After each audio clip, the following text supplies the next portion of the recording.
Kailangan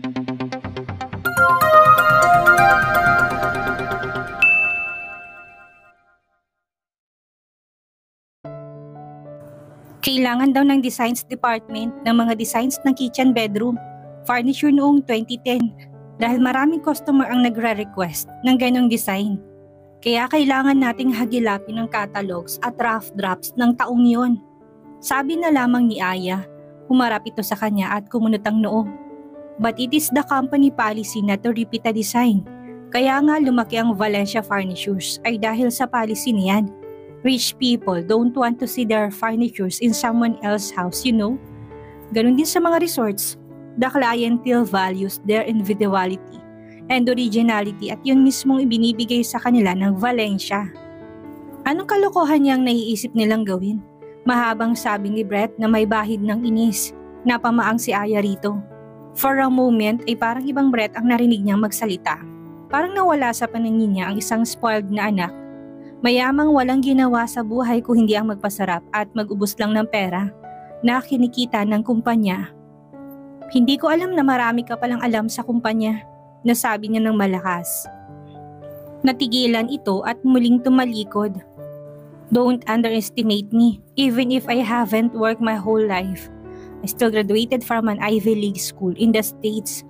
Aroganting sagot ni Brett, nalaki ang mga mata niya at nawala na atensyon niya sa ginagawa niya. Anong course mo? Tanong ni Aya. Guilty siya na hindi niya naisip kahit kailan ang posibilidad na nakagraduate sa prestihiyosong universidad at sa ibang bansa pa. Ang nakita lang niya sa mahabang panahon ay kung ano ito sa mga glossy magazines at tabloid. Ilang segundang lumipas bago to sumagot. Marketing. Valencia Furnitures was my undergrad thesis. Before, marami ng kliyenteng kumpanya pero hindi pa ito ganun kalaki dahil konti pa lang ang nakukuha nilang malalaking kliyente. My thesis was all about a new marketing scheme to make Valencia one of the biggest furniture company in the country. My timeline was 8 years. Grandpa decided to use my thesis kahit na may mga board na hindi pabor doon. Masyado daw idealistic yun at cluster staying. Pero iginiit yun ni Grandpa at tinuli ang pag-utilize sa paper ko. It took the company 5 years to make it where it is now. Paliwanag ni Brett na patitig lang si Aya sa likod nito. Magkahalong pagkamangha at paghanga ang nararamdaman niya habang nagsasalita ito. Alam niya na hindi ito nagsisinungaling. Nasa tono nito yon. Anong marketing strategy yon? Tanong niyang hindi na naitago ang paghanga. Nakibit balika to. The policy that I just said. Nagawing limited lang ang designs, like for this bedroom set for example. Umarap to sa kanya tinaasang isang rough draft ng bedroom set. Kung tamang pagkakatanda ko, the company only did 30 of this set. At dahil limited siya, mas mabilis siyang naibenta sa mas malaking halaga. Simple psychology of the rich. Ayaw nilang nauungusan at gusto nila kakaiba sila. Kaya pag may nakikita silang limited edition, hindi sila magkamayo sa pagbili para mauuna sila. Wow, nausal ni Aya. Ang galing mo! Bakit hindi mo ginamit yan ng maayos? Kung tumulong ka sa Valencia Furnitures noon pa, baka sa buong Asia na number 1 ang kumpanya. Aniya rito, muli natigilan to. Sandaling tila nakita niyang may kumislap na pait sa mga mata nito. Ngunit agad din yung nawala, ibinaba ni Brett ang hawak at nagsimulang humakbang palapit sa kanya. Hindi lang ang thesis kong dahilan kung bakit successful ang Valencia. Sabi nito tumigil sa mismong harapan niya. Automatic kong napaatras siya pero naramdaman na niya ang lamesang kinapapatungan ng mga folder sa likuran niya. Napatitig siya sa mga mata nito. Ngayon ay mas malinaw na ni Ayang nakikita ang pait sa mga mata nito. You see, 2 years after they utilized my marketing strategy, Damon entered the company. I said the company will reach the top in 8 years, remember? He did it just 3 years after he entered the company. Siyang magaling, kaya nga siyang presidente ng kumpanya ngayon. Sarkastikong sabi ni Brett. May kirot si Aya na naramdaman sa dibdib niya sa nakita niyang pait sa mukha nito habang sinasabi yun. He has inferiority complex. Marahil nawalan to ng ganang magtrabaho para sa kumpanya dahil tingin nito ay mas magaling naman dito at mas kayang pamunuan ng kumpanya. Pero sigurado siya na importante din dito ang Valencia Furnitures. Dahil kung hindi ay bakit yun ang ginawa nitong thesis nito? Hindi niya naisip na posible palang makaramdam ng ganun si Bret Hart Valencia. At may pakiramdam siya na marami pang bahagi ng pagkatao nito na hindi alam ng kahit na sino. May makulit na bahagi niyang nais alamin ang pinakatatagong bahagi niya ni Brett. Wala sa loob na umangat ang isang kilay niya at humawak sa pisngi nito. Natigilan at napatitig sa kanya. Bahagya siyang ngumiti. I still think you are great, aniya rito. May kumislap na kung ano sa mga mata ni Brett. Pagkatapos ay nakita niyang lumunok ito at bumaba ang tingin sa mga labi niya. Naramdaman niya ang pagliliparan ng mga paru-paro sa sikmura niya sa antisipasyon. Hindi siya nito binigo. Bumaba ang mukha nito sa kanya at walang salitang sinakop ang mga labi niya. Kumpara sa malamig na air conditioner, na lugar na yun ay mainit ang mga labit hininga ni Brett. Otomatikong napakapit si Aya sa balikat nito dahil tulad ng dati nang lalambot ang mga tuhod niya sa intensidad ng epekto sa kanya ng halik nito. Mukhang naging hudyat yun dito dahil ang isang kamay nito ay humaklit sa bewang niya at hinigit siya palapit dito habang ang isang kamay nito ay tinungkod nito sa lamesa. Humigpit ang pagkakakapit niya sa mga balikat nito at ginayang ginagawa nito. He groaned and deepened the kiss. Kasabay ng paghigpit ng pagkakahawak nito sa bewang niya ay iniwan itong mga labi niya. Napaungol siya sa pagprotesta ngunit agad din niyang napalitan ng pagsinghap. Nang imbis na tuluyang lumayo ay lumapat pang mga labi ni Brett sa gilid ng mga labi niya. Pahagod sa pisngi niya pababa sa leeg nito. Brett, nausal niya ng may kakaibang init na lumukob sa katawan niya nang maramdaman niya mga labi nito sa leeg niya. Yumakap siya rito ng mahigpit. Then she felt him grow hard. Napabuntong hininga siya. Humangat ng mukha nito takmang muli siyang hahalikan sa mga labi. Nang biglang tumunog ang cellphone niya, natigilan sila pareho. Papalakas ang tunog ng cellphone ni Aya na nasa bulsa niya. Ringtone iyon na inilaan niya para sa mga magulang niya, kaya sigurado siyang isa sa mga itong tumatawag sa kanya.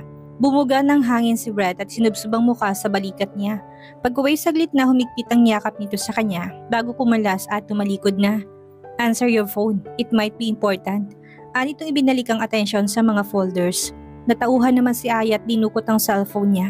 Nakita nga niya sa screen ng cellphone niya na ang kanyang ina ang tumatawag.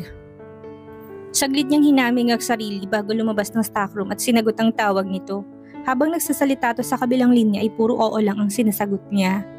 Hindi pa bumabalik sa normal ang takbo ng isip niya upang makapag-isip ng ibang maaari niyang isagot dahil puro bilin at utos lang naman ang sinabi ng mama niya sa kanya. Ay hindi na ito nagtaka na puro oo lang ang sagot niya. Hanggang sa matapos ang tawag at maibaba ni Aya ang cellphone niya, nakatayo pa rin siya doon nang maramdaman niyang lumabas na si Brett mula sa stockroom.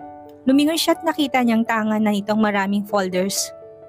Nakuha ko ng mga to, we could go home now, right? Tanong nito sa kanya. Hindi ni Aya alam kung anong iisipin. Bakit ba tuwing pagkatapos siya nitong halikan ng ganon ay parang wala lang din nito kapag magkaharap na silang muli? Ni hindi man lang ito magpaliwanag kung para saan ang halik nito o kung may ibig sabihin ba yon dito. Pero wala, kagaya nung una siya nitong hinalikan, kinakausap naman siya nito na parang walang nangyari sa kanilang dalawa. Gusto niyang mainis at sigawan ito pero malakas ang pakiramdam niya na magmumukha lang siyang tanga kapag ginawa niya yun.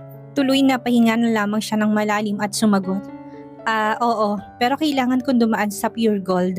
Malapit lang yun dito. May pinapabili si Mama. Kumunot ang noon ni Brett. Nang ganitong oras, tanong nito, napatingin tuloy siya sa wristwatch niya. 7:00 na ng gabi. Napabuga siya ng hangin. You see, my parents are weird kapag may gusto silang gawin nang hindi nag-iisip kung anong oras na. Kagaya ngayon, may gusto raw silang kainin for dinner at ang gusto nilang bilhin ko ay yung sa supermarket. Hihintayin daw nila tayo. Sagot ni Aya na nagpatiuna na sa paglalakad dahil bigla siyang nailang sa pagkakalapit nila ni Brett. Sumunod naman ito sa kanya. Hindi na siya nagsalita pagkatapos nun. Ganon din ito. Inayos nila ang mga folders at pinatong sa lamesa nila at naghanda na sila sa pag-alis ng walang nagsasalita. Kahit na naglalakad na sila patungo sa sakayan, ay walang namagitang salita sa kanila. Hey, where are you going? Basag ni Brett sa katahimikan ikinalingon ni Aya. Bakas ang pagtataka sa mukha nito. Pwede ba tayong dito maghintay ng taxi ride? Tanong nito. Hindi. Malapit lang dito yon kaya pag dumaan ako doon hindi ako nagtataxi. Ang gastos. Mag-jeep lang tayo para 8 lang ang pamasahe. Aniya rito. Lalo nagmukhang confused ang mukha ni Brett. Napangiti si Aya. Hindi ka pa nakakasakay ng jeep no? Umismid ito. Ngunit lumapit naman sa kanya. Don't even try to be sarcastic, irritableng sabi ni Brett. Natawa siya at nagpatuloy sa paglalakad. Para na nitong inamin na hindi pa nito nararanasang sumakay ng jeep. Sa bagay, hindi naman na siya nagtataka. He was after all a prince. Pumara siya ng jeep. Pinigilan niyang matawa nang sa pagsakay nila sa jeep ay alanganin pang sumakay si Brett. Nalukot pang mukha nito dahil nauntog na ang ulo nito sa bubong ng jeep. May kaliitan kasi ang naparan niya at likas kasing matangkad ito. Bukod doon ay hindi alis dito ang tingin ng mga pasahero. Kahit kasi simple lang ang suit nito ay iba talagang itsura at aura nito. Kaya sa mga tulad nilang normal na tao. Nang makababa sila sa jeep ay sakalang ito muling nagsalita. Riding something like that is uncomfortable, komento ni Brett. Sinulyo pa ni Aya to. Nang makita niya nakatingin ito sa kanya ay napangisi siya. Masyado ka kasing matangkad. Anyways, tingin ko rin hindi bagay sa yung mag-jeep. Don't worry, magtataksi na tayo pa uwi. Pagkatapos kong bili ng pinapapili ni Mama. Teka, nakapasok ka na ba sa supermarket ng ganito dati? Tanong niya. Tintigan siya nito. You are mocking me, aren't you? Alam mong hindi ang sagot sa sabi ko. Pero nagtatanong ka pa, lalo siyang napangisi. Paano mo nalaman? Natawang tanong niya. Naningkit ang mga mata ni Brett. Akala ni Aya sisigawan siya nito pero nagulat siya na bigla tong ngumiti. Dahil nakangiti ka ng ganyan, palalampasin ko yan ngayon, sabi nitong kinamaang niya rito. Pagkuway ginaga pa nitong kamay niya.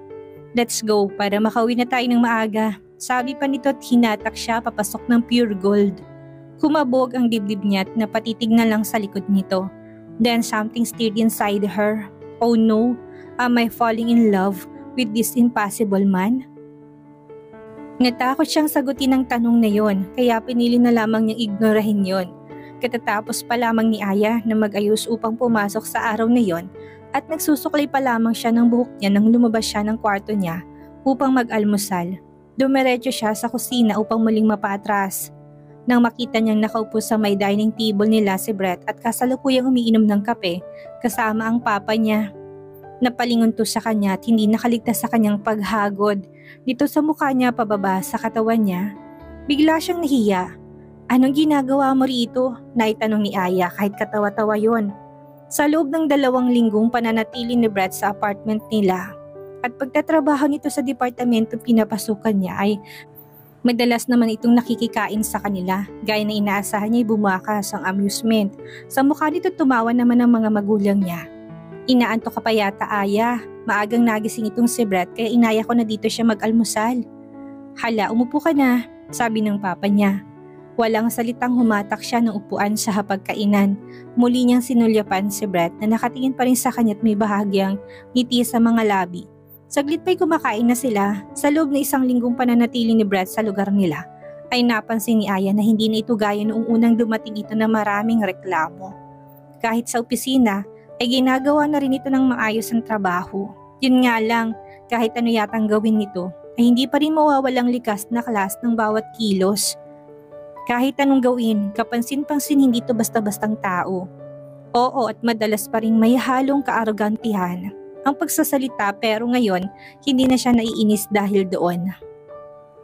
Hindi ni Aya alam kung nakasanayan na niya o na-realize lang niya na minsan hindi naman ito intensyong maging arrogante at ganun lang talaga ito magsalita.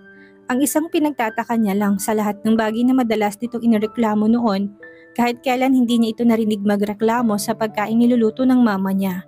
Simple lang naman ang mga putahing niluluto nito, pero hindi niya ito nakita ang napipilitan lang na kumain. Katunayan, nauubos ni Brett ang pagkain. Nang makaalis na sila ng bahay at nakasakay ng taxi papasok sa trabaho, ay hindi na siya nakatiis na hindi magtanong dito. Sanay kang kumakain ng masarap na pagkain pero napansin ko na mukhang enjoy ka sa pagkain ng luto ng mama ko. Tingin ko hindi ka ang tipo ng taong magiging considerate sa iba at pipilitin ang sariling kumain ng pagkain na ayaw mo. Kaya bakit lagi kang kumakain sa amin? Tanong ni Aya rito. Kinunutan siya ni Brett ng noo. You think I'm not considerate? Tinasa niya ito ng kilay. No, umismid to. Well, thank you very much. Iniwas nitong tingin sa kanya bago muling nagsalita. I like the taste of your mother's cooking. Yes, it's simple and sometimes I almost could not believe such food exists, but it's delicious. It has a taste of a warm home. Hindi ako nakakatikim ng ganong pagkain kahit kailan since cooking is not one of my mother's interest. Mahinang amin pa nito. Napatitig siya rito. Yun ang unang beses na naringgan niya ito ng ganong tono. Sanay siyang may halong kaarugantihan ang tono ni Brett tuwing nagsasalita ito. Napahinga siya ng malalim dahil may naramdaman siyang init sa dibdib niya habang nakatingin siya rito. Hindi na lang tuloy siya nagsalita kahit sa ibang pagkakataon marahil ay magsasalita pa siya. Nasa loob na sila ng building ng Valencia Furnitures at patungo na sa panig ng opisina nila nang makita ni Aya na bumukas ang elevator. Napahinto siya dahil napahinto rin si Brett. Nalaki ang mga mata niya nang lumabas mula sa elevator si Lolo Mel, kasunod si Letty. Nagkagulatan pa silang magkaibigan na magtam ang mga mata nila. Aya, tawag niya rito at lumapit sa kanya. Yumakap ito at humalik sa pisngi niya bago sinulyapan si Brett. Brett, bati dito ng bidata. Dahil hindi nagulat si Letty makita doon si Brett ay nasiguro ni Aya na alam na nito ang sitwasyon. Tumango at bahagyang ngumiti si Brett kay Letty. Pero hindi nagsalita at bumaling sa lolo nito. I heard you are doing good, Brett. Bati rito ni Lolo Mel. Namulsa si Brett at bahagyang ngumiti.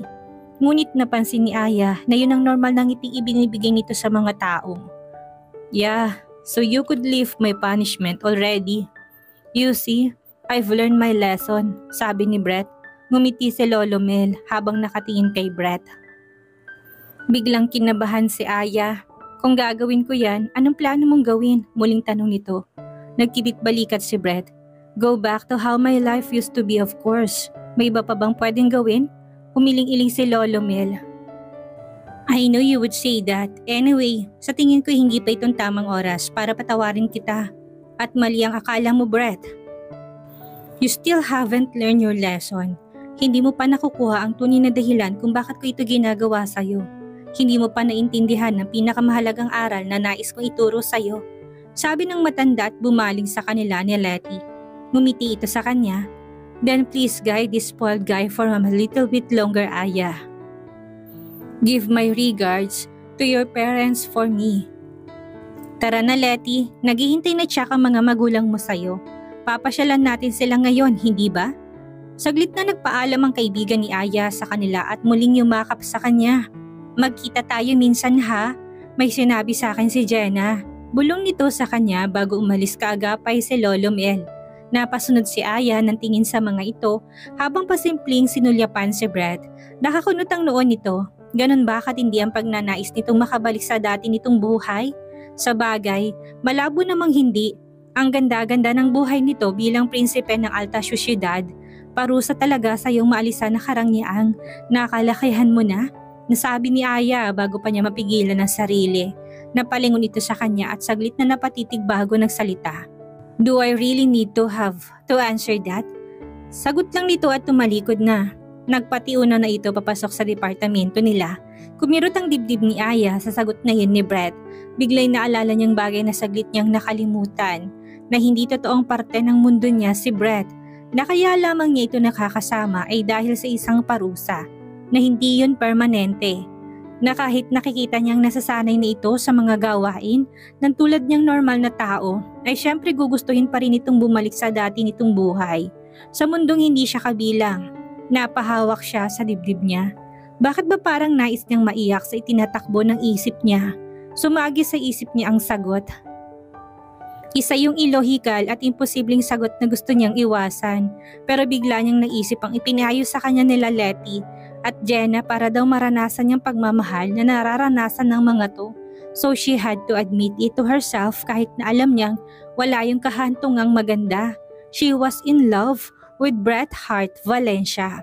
At dito na po nagtatapos ang 5 kabanata ng ating kwento.